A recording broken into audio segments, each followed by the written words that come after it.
Ladies and gentlemen, wherever you are, hope you are doing well. Welcome to today's analysis, where we always give facts.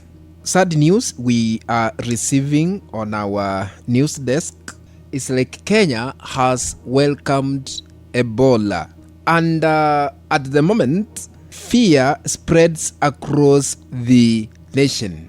Before I continue, please subscribe. I'm requesting you, if you are watching us for the first time, please consider subscribing and turn on the notification bell so that the moment we upload any video clip, you'll be notified automatically that Mwana Kenya Media has uploaded a new video clip to watch. Please like this content for more updates. Thank you and welcome to Mwana Kenya Media.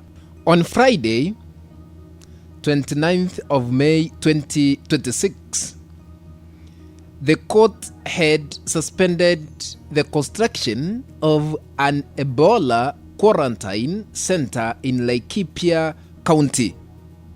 But the sad news we are receiving at the moment is that the so-called Ebola experts from US, they have landed in Kenya to continue with the construction of an Ebola quarantine center in Laikipia County, despite the court suspending the construction. The United States has deployed a specialist Ebola response team to Kenya to assist in the monitoring, care and quarantine of American citizens arriving from the Democratic Republic of the Congo, DRC. Even as a Kenyan court temporarily halted plans for a US-funded Ebola quarantine facility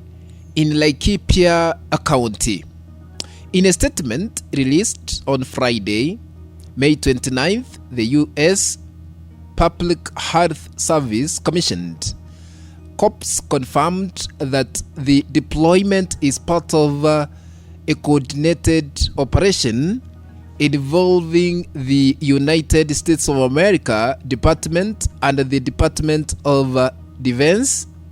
Aims to safely manage and monitor American nationals who may have been exposed to the Ebola virus while in DRC. According to the statement, the team consists of highly trained professionals, including doctors, nurses, laboratory technologists, mental health experts, and engineers. Some members of the team previously participated in Ebola response operations during the 2014-2015 outbreak in Liberia. US authorities further revealed that all deployed personnel have undergone specialist training in personal protective equipment, quarantine procedures and treatment protocols, especially related to the strain of the Ebola virus. The announcement comes just days after the High Court in Nairobi issued conservatory orders suspending the establishment of a US-supported Ebola quarantine center in Laikipia. The court orders followed a petition filed by the Katiba Institute seeking to stop the project pending the determination of the case. Justice Patricia Nyaundi barred the Kenyan government from facilitating or approving any Ebola related quarantine, isolation or treatment center sponsored by the US government or any foreign organization until the matter is heard and determined. Although the US statement did not directly mention the controversial Laikipia facility, the deployment has intensified public debate over Kenya's preparedness and national health security concerns.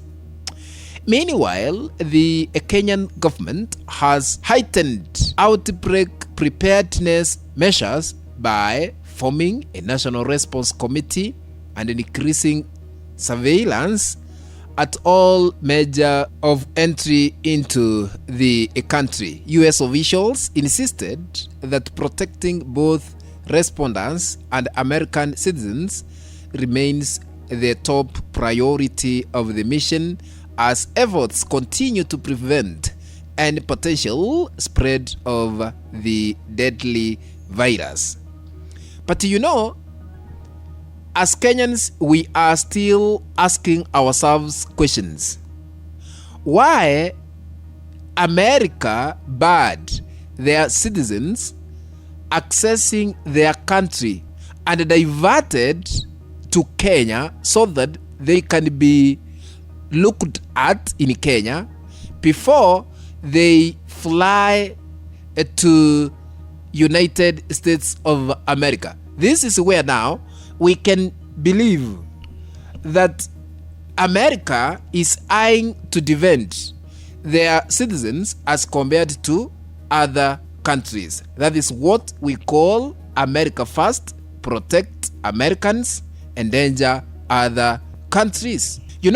Kenya so far has not reported an Ebola virus case, but a section of Americans who are living in DRC, it is said they are infected with this deadly virus. But the American administration is not ready to receive them, but to set aside money, 1.7 billion, for Kenya to help in construction of a quarantine to accommodate whoever comes from DRC with Ebola.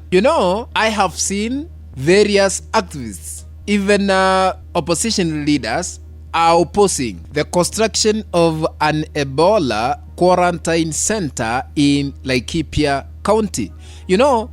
If Americans who are infected with this deadly virus comes to Kenya, there are high chances Kenyans to have Ebola. Wait and see. That is why a section of Kenyans are against this construction of an Ebola quarantine center in Laikipia County.